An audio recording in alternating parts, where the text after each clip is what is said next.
Welcome to the Mike Litton Experience podcast. Mike has over 31 years experience in real estate, finance, and investing. He's passionate about being a father, a teacher, a realtor, an investor, and a leader. Everyone has a story, and our passion is to help them tell it. And now, introducing the host of the Mike Litton Experience, Mike Litton. So what can you expect from the Mike Litton Experience? You can expect stories that will inspire, motivate, advice that will sharpen your focus, and expert information on real estate, finance, and market conditions.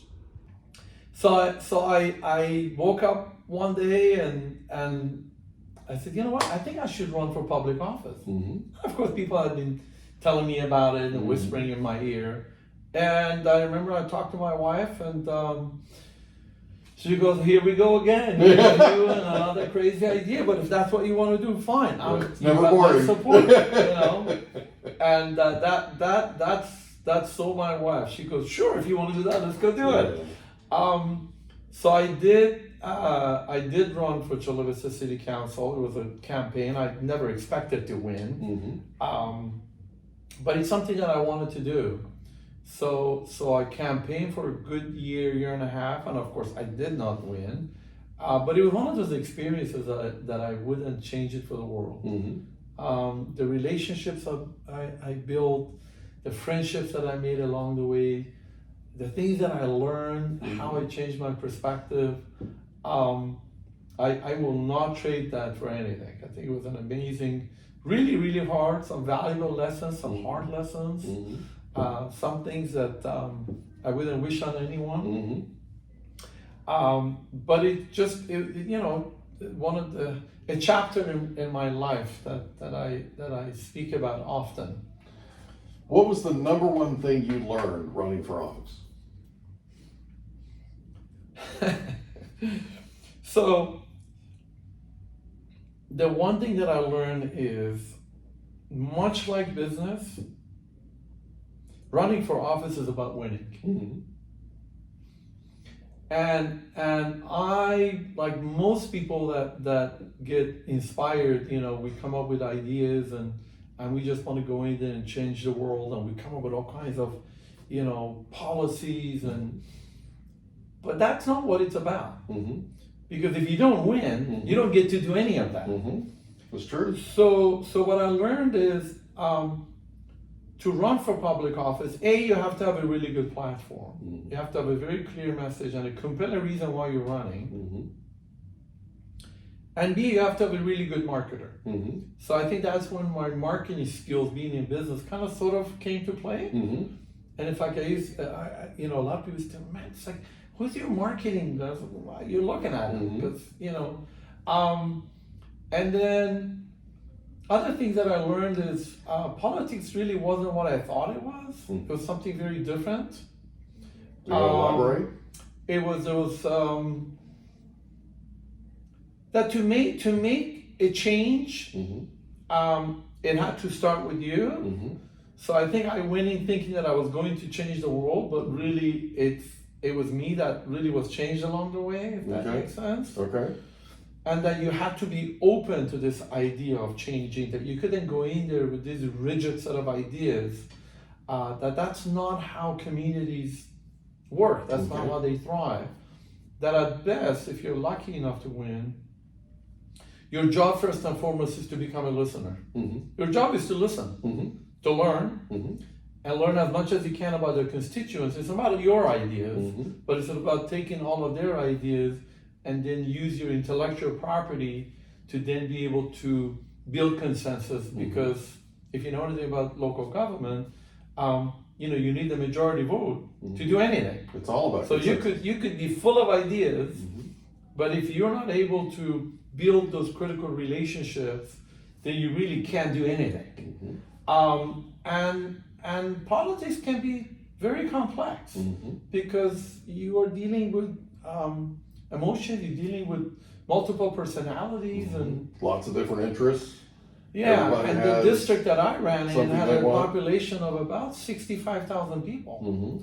of which maybe 20% of them voted. Some were very vocal, and some were completely didn't care at all. Yeah, you never heard from them. Yeah. But nonetheless, I mean, and the city of Chula Vista that I ran in a very diverse community with rich history and culture, just learning all of that, understanding all of it, and be able to make a set of policy decisions that you hope and pray that you're making the right decision, because essentially every decision that you make is going to impact somebody's life. Yeah, So, that's true. One way or ton of another. responsibilities, very complex at times. But really what happened was I didn't change anything. The process really changed me, which I'm grateful, because I think it was an opportunity that allowed me to see the world in a very different way. But my desires then were no different than they are today. I really wanted to find a way to, in some way, to give back to a community that gave so much to me. Because remember, I came here as an immigrant with nothing, zero, ground zero, and have been able to, to build a life for myself, for my family. So I felt that, you know what, if there was an opportunity where I could do something beyond just running, a network of companies, I would welcome it. Right. And I tried it, and I'm glad that I did. And I encourage other people to do the same if that is what you desire to do. So I have one question for you, and then we'll move on to the next subject. If you had it to do over again, what would you do differently? You mean running for office? I'm going to give you a very candid answer. Okay. Because I'm a very candid person. I got that. At the time, people told me that the office that I was running in wasn't the right position for me. Okay. Why is that? Because they felt my skill set was probably designed to do something even bigger. Okay. Because remember, by the time I ran for office, I had extensive management, business background, finance, relationship building, and I had served as a planning commissioner, so I really knew the city government. At the time, folks encouraged me to actually run for the mayor position. Okay. Because they said, look, we know you, and we know in order to make sustainable changes, you need to run for that. But at the time, I didn't have the level of confidence, but in retrospect, I probably should have. I think I would have had a better chance. Because in the city of Chula Vista, the mayoral race is citywide. Council districts are just a small district. And so if I was to do it all over again, I probably would change it up a little bit for the reasons that I stated. But at the time it felt the right thing to do, and I was willing to go in and do the roll up my sleeves and go walk the beat, and I did. Knocked on doors and talked to hundreds and hundreds and hundreds of people. But in politics, it's not what you know, it's who you know. You have to have the name recognition, which I didn't. I had a kind of a different last name that most people said, huh? What does that mean? I didn't have party endorsement. I wasn't taking money from a bunch of people. I didn't have any of those. I wanted to go in that race with no baggage and just do the work. Right. And I'm glad I did what I did, but that's not how you win. So if I was to do it again, I would probably change it up a little bit. I would probably build a bigger kind of a network alliance of people around me, and then and just work hard at it. Doesn't mean I will do it, because I've been asked that question, and the answer has been no. Okay. Because I'm getting to a point in my life where I want to slow things down a little bit. I got you. That's fair. Yeah. So you run for office, and then what? Ran for office. That didn't work. Along the way, continued to run our companies, and one thing led to another, and companies grew. We changed things up a little bit along the way, and I decided to really lean into entrepreneurship. And fast forward to where we are today, we launched what we call the Hub at Eastlake. Which we're sitting in, by the way. Which we're sitting in. Yeah, we're actually in the building. It's impressive. This is 15,000 square feet. Is that Almost right? 15,000 square feet. Yeah. It's a kind of a co-working space where we've headquartered a network of our own companies. We have an event space here. We have co-working spaces. And There's a studio. There's a studio here. There's an escrow company here. There's a mortgage company here. There are going to be, from what I understand, attorney offices and accountant offices here. Other tenants, other type of uses. Yeah. And so it really is a hub. It is. It really is. A lot of people say you guys have created the hub of real estate. That's one way of looking at it. I think that's a way. I call this, we've created a hub for this community. Yeah. And I'm certainly not the first person who came up with this idea, but we've never had anything like this in the city of Chula Vista. True. This is the first of something of this caliber. So we're excited that we brought it here to the city of Chula Vista, which has been our home for 20 plus years. And starting in January, we're going to roll out our membership, which allows people. Chula Vista is home to probably the largest concentration of home-based businesses, people that work remotely.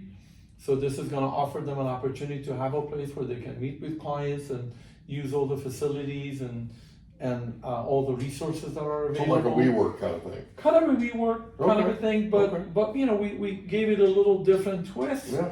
And the different twist is that we actually have a multi-purpose center where you could hold events up to about 150 people. And in fact, we've already had several industry networking events, private events, places to celebrate those special occasions. And the energy here is absolutely amazing. It really is. And so if you go on, you know, we're pretty involved in social media because we wanted to make sure that people that haven't been here have an opportunity to kind of get a sense of how things are shaping up. So that's been the project that's kept me busy for the last 3 years. You know, it took 2 years to design, to finance, and really kind of create the concept, and then the build out. So we opened our doors a little less than a couple of months ago. And if you haven't been here, you need to come see it. It's the hub at East Lake. It is really cool. Yeah, really cool. Well, thank you for saying that. Yeah, I do encourage you to come see us in person. And certainly visit our website, thehub@eastlake.com. I think you'll see a good sense of what happens here day in, day out. I've been on your website. It's nice. Yeah. So talk to me about the movement to Real Broker. I will say I won't say too much about it because that's certainly not my area of expertise. I think Claudia will be able to elaborate on that more. We'll be but I'll say this. I met the founder of Real Brokerage a couple of years ago, a gentleman which I found to be a breath of fresh air. Once in a while you come across people that look at the world differently. They look at business differently, and he's definitely one of those individuals. I agree with that. What I liked about him the most was his philosophy, his ideologies about how to run a business. That companies can succeed at a very high level, but at the same time have a social responsibility. So I connected with that because I grew up in that environment. Yeah. Because typically, for-profit companies do really, really well over here, and then they give a bunch of their money to a group of people here that do good things in the world. I think his philosophy, and I certainly don't want to speak for him, but that's what I got out of it. He felt that you could do both at the same time. And that was always my desire. I said, if I was to build a company, and that's certainly what I've done here at the Hub at East Lake. I agree with that. Yeah. That we built a company that's built on the premise of profitability, because businesses have to be profitable in order for us to pay our bills and employ people. But that there's a social mission. There's a deeper meaning. There's a purpose to it. And I felt that Real Brokerage had succeeded at creating a company that had a real purpose, and of course the back end, the technology platform, and everything that I wanted to see in a company was all in one place. So it was I found it to be an interesting business model, and of course at the time we were running a you're kind of more of a traditional brick and mortar. And of course, the world of real estate has changed. Technology is allowing people to access information much faster. So we knew that we had to innovate, that the old way of doing business just wasn't cutting it. Right. And of course, pandemic happened, and that really, I think, expedited my thinking. Yeah. I think everybody started rethinking things. I think this is something that I would have done, but maybe a few years down the road. And I think the pandemic just simply kind of changed the timeline. So we decided to make that move. We certainly enjoyed, owning and managing a more traditional brokerage. We learned a lot from it. But we felt the time had come for us to move into a different platform so that our agents could do better. There was better payout for them. Technology platform was better and easier to use. But I think most importantly, Claudia and I really made a personal connection with this idea that this is a company that is destined to grow beyond its current footprint. But it has a very unique philosophy built into it, which I think it was designed from the beginning that way. This idea of the company has to have a purpose, and for us, it's very simple. It's work hard and be kind, which are the two most essential components or ingredients of a successful company. So we made that transition, and it's been a wonderful experience so far, and I'm sure Claudia will tell you more about it. Yeah, we'll get into more detail with her. Yeah. So, is there anything else that you'd like to cover before we wrap up? Well, first off, thank you for when you asked me to do this. And so why me? I'm just a guy who gets up in the morning and goes and tries to solve problems. But thank you for giving me the opportunity to share with your listeners a little bit about my personal story. But I'll tell you, my story is not unique. My story is one of hundreds and thousands of people that really come to this country with this idea of, all I'm looking for is an opportunity, but not just an opportunity, but they're willing to work hard. And I'm here to tell you that I'm a living testimony to that. That if you believe it and you're willing to do the work, the results will show up. Well, you said it, work hard, be kind. That's really kind of your life story. And that's what I've tried to be along the way. I haven't always done things the right way, but my intent has always been do well for yourself and help others do well. And to this day, that's how we run our companies. And if you spend a little time around here, I think you'll see that to be evident all around. So for those of you that have this desire to be an entrepreneur, I say have no fear. And the world is just as wonderful today than it was when I started. Exactly. Yes, it's different. But in some ways, there are bigger opportunities available. So again, thank you, Mike. I appreciate you having me on your show, and until we talk again. Thanks again, buddy. All right. Appreciate you. Thank you so much. Really appreciate you. We hope you enjoyed another episode of the Mike Litton Experience. If you did, do us a favor, smash that subscribe button, tell your friends, family, and coworkers about our program, and wherever you get your podcasts, please leave us a rating. It helps us to connect with quality people just like you. And that's a wrap. Another episode of the Mike Litton Experience in the books. Reach out to Mike on Instagram at Litton Realty. Want to meet with Mike? Check out Calendly.com/Rio760.